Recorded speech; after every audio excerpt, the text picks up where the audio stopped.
Hey guys, I'm Evelina, and if this is your first video ever watching of me, hi, I'm Evelina.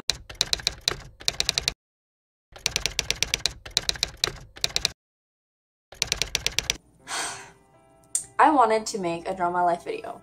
However, with all the attempts that I had made, not only do I not draw well, I'm just not an artist. Although I like drawing, I'm not a drawer.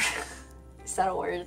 Anytime I tried doing it, it just wouldn't work. The tripod kept falling, and it still is sometimes. I decided to just sit here and just talk about it. And I know in the past, people who did these Draw My Lives, I would think, okay, well, that's just defeating the whole purpose of a Draw My Life. But here I am doing it. It would have been nice to do a coffee talk, me just drinking some coffee.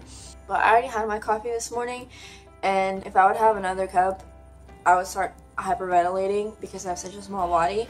So I'm just sticking to water because water is good and I need it. And yeah, go help yourself and go make some coffee, because coffee, quite frankly, is amazing. I got the shirt, but first coffee. Anyways, I'm gonna be talking about my life, or trying to, and just being completely raw in the sense that I'll be opening up into stuff that I never talked about really to anybody. So I guess I'll go back to way back into like the 80s, because that's when my parents got married. My mom and dad, although my dad was born in Ukraine, my mom was born in Kyrgyzstan. I'm not gonna go into that, but just that they had met in Ukraine, they got married there, and they started a family there. I have 4 older siblings, 2 brothers, 2 sisters, and that's where they were all born. They were born in Ukraine. In 1996, they immigrated to the United States, to Washington State, and 2 years later, I was born. I am the baby of the family, and I am the USA baby, and I always got teased about it at home that I could actually become president of the United States because I was actually born in America, unlike them. Just a random fact, whatever. I mean, it's the truth. Not that into politics anyway. I was born in Washington State, and we lived there for 2 years.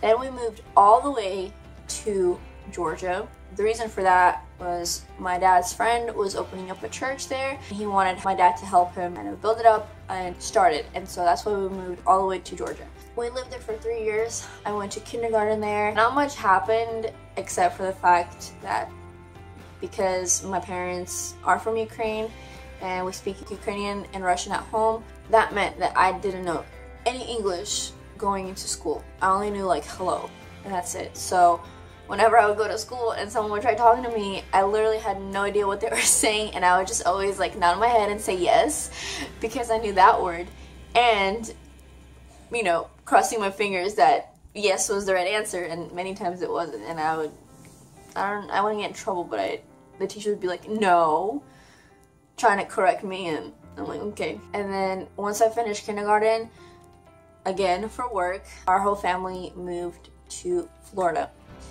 And that's where I consider my hometown, because that's truly where I grew up. In that time period, I mean, I was just like any other kid, except that my oldest sister, she had already gotten married when I was 3.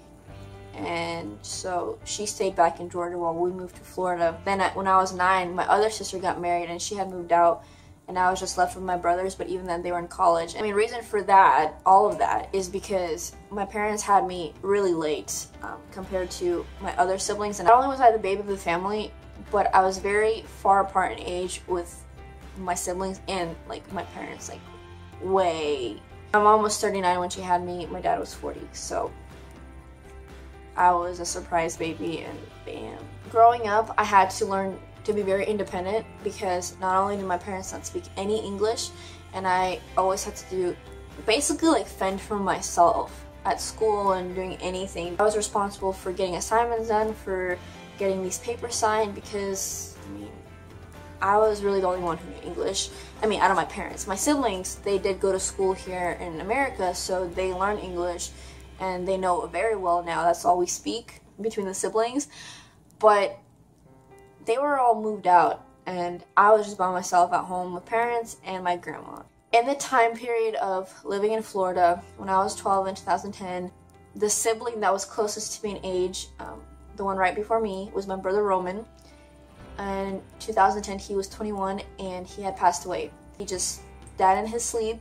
He was living with his roommates at the time, and he had a weak heart growing up, and so just being a college student, drinking Red Bull, and then taking sleeping pills to try and get rest, his heart couldn't take it and he passed away on July 21st of 2010. And that really took a toll on our family. Obviously bad, but then there was good out of it in the sense that we were reminded how fragile life is, and just that it can happen just like that, and you would never see it coming. That's like a whole other story time about my brother. But then fast forward 2 years later, we moved to Georgia, back to Georgia, but not the same city, again for Dad's job. My mom was diagnosed with breast cancer just 2 months into living in Georgia. She's still battling it. It's a lot. It really takes a toll. I made a separate video on that about things that no one really talks about when it comes to cancer. Aside from that, I mean, I had a pretty good childhood growing up. I mean, I was in school. I was homeschooled 8th and 9th grade with Abeka Academy, this Christian private academy online. But I really didn't like it that much because, again, I had to be very independent because my parents didn't speak any English. Basically taking the test but then having to grade it and whatnot because I mean, my parents couldn't do it. I was just tired of it and I wanted to go back to high school or back to public school because the last grade that I had finished in public school was 7th grade, and that was in Florida. So now we were in Georgia and I wanted to go back to public school, but in a different state and with completely different kids and whatnot. I did. And I switched schools because with living in Georgia, we had moved twice as well. So we've lived in a total of 3 different homes in Georgia alone. Second semester of junior year, we had moved to a different school zone and I had to go to a different school. That's where I met 2 of my best friends, and I'm so very thankful for them. That's also where I graduated. I graduated class of 2016, May 25th, right on my birthday, my 18th birthday, which is kind of crazy. Fast forward to now, I never ended up going to college in the fall because I was on a missionary trip in Nicaragua for a month. So by the time I came back, all the deadlines had passed and whatnot. So I was like, okay, whatever, I'll just take a break. It really taught me a lot just because when you're in high school, literally your whole world revolves around it and you don't know life outside of it.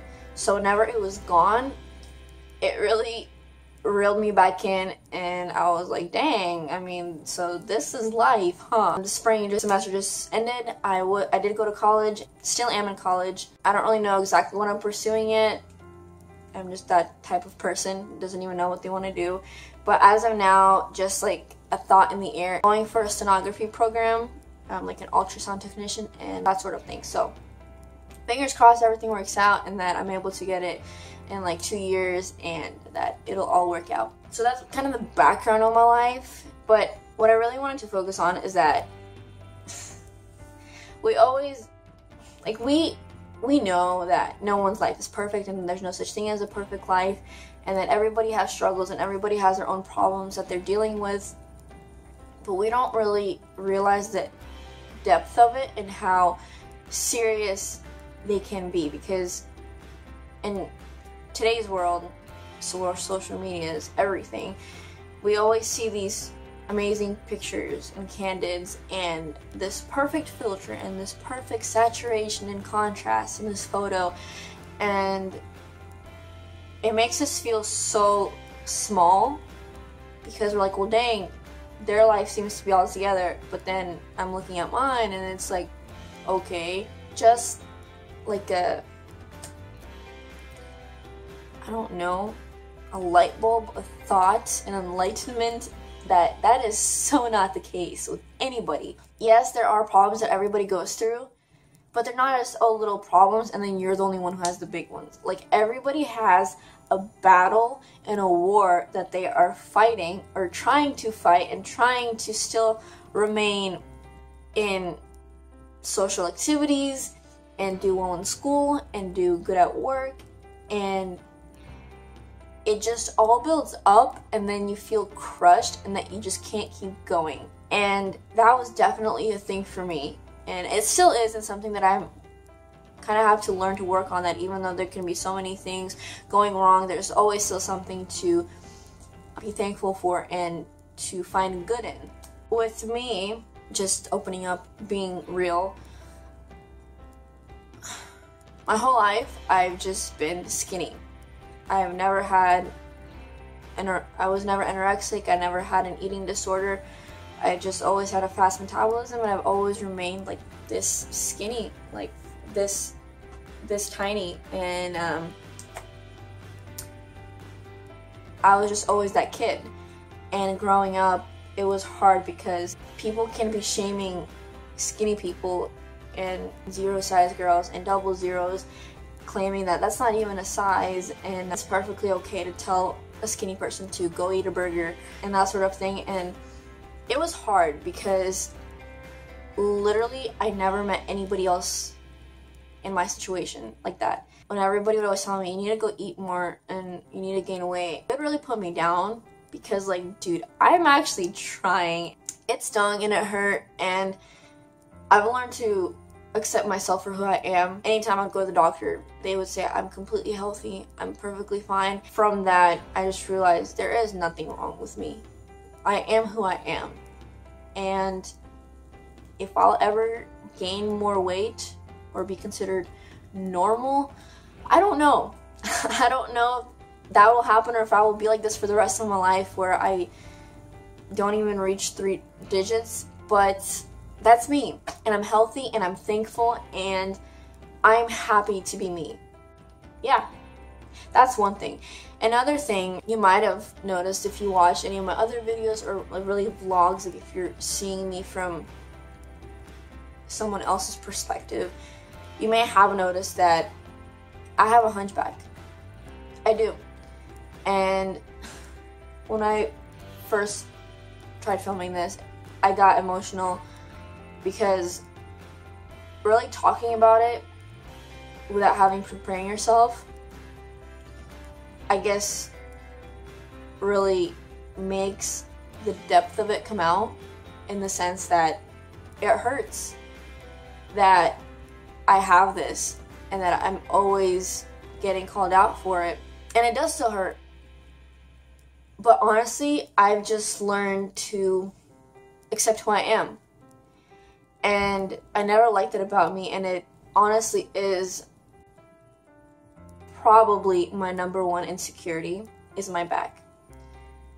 I would be in church after service just talking to friends, and people would just come up to me. I would be just standing and somebody would come up to me and just be like, bam, straighten out your back, you know, you need to fix your back. And that would be the thing all the time, and it was perfectly okay for people to do that to me, and that hurt me so bad.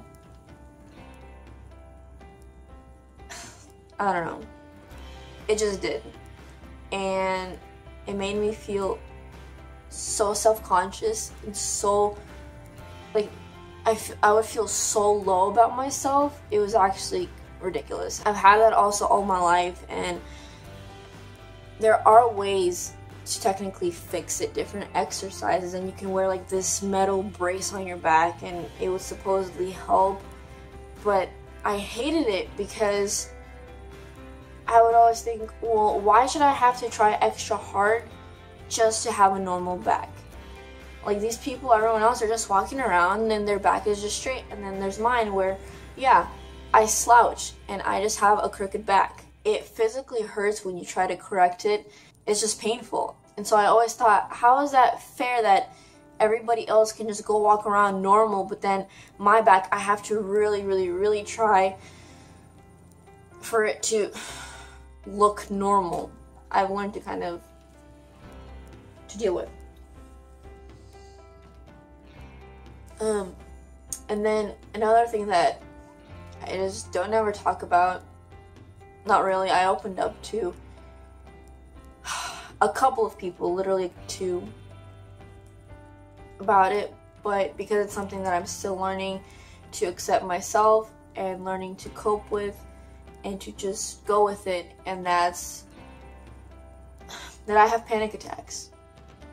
I've had them throughout my childhood, but I didn't know what it was. It was when there was ringing in my ear, I would get lightheaded and hazy. I would start feeling like I'm about to just pass out or black out, and that actually did happen to me once. My senior year, going to a football game, I blacked out for 10 minutes. I woke up completely wet, soaked with sweat, and a complete stranger handed me their water bottle to try, help me some way. And then my friends led me to the bathroom and just kind of made sure that I was okay. And I went to the doctor, everything's fine, you're healthy, you're normal, I don't know. It just happens sometimes when you stand up too fast. And I'm like, really? Okay. I do still have them. And the difference between an anxiety attack and a panic attack, from what I've researched over just like this past month, because I really only discovered that I had this like a month ago, just from searching my symptoms and trying to figure out what is this that happens to me on some occasions. Panic attacks, they come out of nowhere, and it can be subconscious, but you just wouldn't know really what triggers it. While anxiety, it can be something just overwhelmingness about a certain thing or situation. And in my case, it's just out of nowhere. I could be in the most comfortable environment with my friends and my family, and I'll still have it, and I have to step out, get some water, and just breathe. I don't know why I have it. I don't know why I have it. I don't know what triggers it, and perhaps I'll never know. I haven't fully accepted it yet. Honestly, no, because I really only discovered that I had this like a month ago. I'm learning, and I just want to let anybody know that who's going through anything, like, I don't know what you might be going through, but I know it's not easy, and I don't think it's meant to be easy. And that's the thing about life, is I don't think it's meant to be easy. It's not supposed to be all sunshine and rainbows. There are going to be rainy days and like clouds over you, and you feel like you can't escape, but that's what just makes you you.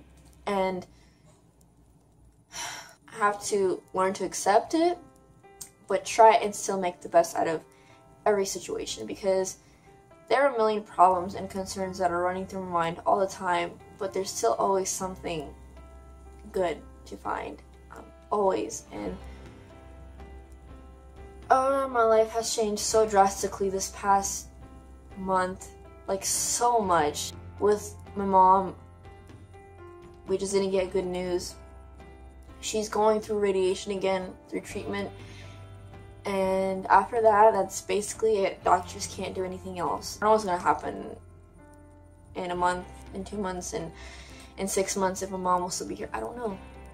And it sucks, but really what keeps me all together is knowing that God is on my side. And I know for some, it might be complete nonsense, but that's what it is for me. I have a personal relationship with Jesus Christ, and that is what keeps me together. Yes, family and friends and close people can help you, but ultimately it's God who gives me peace, and He is the only reason why I do have peace concerning my mom. If this could encourage anybody, even one person, I'm fine with sharing this. And I honestly don't know who watches my videos. Like, I know some of my friends, but that's it. I get like 50, sometimes more, less views, and I don't know who watches it. I don't know if they're complete strangers or family members or some other school acquaintances. I have no idea. But if this can encourage anybody, and if I could just let you know that whatever you're going through is not just nothing, everything is happening to you for a reason, and it might not be all good. It's hardly ever all good, most of them is pretty rough and garbage, and you just want to get out of this dungeon and this like pit. But guess what? You wouldn't be you if the things that you went through hadn't happened to you. I know that my mom having cancer, it really, really changed me as a person. Me losing my brother was really hard. Even though I was 12 at the time, I remember the day so vividly. I remember all the emotions, all the roller coasters that I had to go through to be where I am today. Everything else that I'm having to cope with, all the stuff that life is just throwing at me, I'm just learning. I am learning to be human. I'm learning to accept my flaws and my imperfections and look at life and realize how precious it is and that it truly is a gift. And although it hardly ever goes as you plan, and most of the time it is complete garbage, or it seems like it, but it is still, like, your problems are not what define you, and it's not what defines your life. Oh, I feel like I'm speaking this to myself because I know when I'm in a rut, I really need to hear this, but honestly, a bad day, a bad moment, a bad night does not define your whole entire life, because when you look back and you realize, oh man, all this amazing stuff that's happened in my life, all these good times, all the amazing friendships that I have made, all these amazing people I've met, it's all worth it. If there's just one person out there that I have impacted in some sort of way, even when I was going through hell, and I was able to inspire someone, then awesome, because that's what we're here for. We're here to do it together, and that's why we need each other. And you know, people can deny that, oh yeah, I don't need any friends to survive. Maybe, but what's the quality of the life that you'll be having? I don't even know what I'm saying anymore, but just that whatever you're going through, it is not always going to be like that. With school or work or anything, I know that it is all temporary, and that all I can do is seek God, love people, and just share the gospel. Honestly, because in the end, that's all that matters. And I don't know what you believe. I don't know if you even believe in God or that there is a God, but I want you to know that you're not alone. You're not alone in your problems, not only because you're not the only person going through that, first of all. There's billions of people in this world, and there's no way you're the only one who has gone through what you have gone through. It's just impossible. So you're not alone in that aspect, but as well as that God is there, and He loves you, and He wants a relationship with you. And take what I'm saying how you want it, but if somebody is out there who needs to hear this, then bam, you're hearing it right now. Jesus loves you, man. I'm not even joking, and I am actually so pumped right now compared to all the stuff I was feeling when I was first trying to film this. I just want to end it at that. And what you can expect on my channel is a bunch of random stuff. I make lyric videos, I make vlogs, I can make challenges, maybe even beauty videos in the future. I don't even know. But this is going to be an encouraging channel, and I refuse to put anything that could possibly be a discouragement or any sort of negativism, any sort of negativity. I'll say that. With that, I hope you guys have an amazing day. Remember, you can do all things through Christ who strengthens you. And I love you so much. Whoever it is that you're watching, I love you, and so does Jesus. And I will see you in my next week's video. Bye.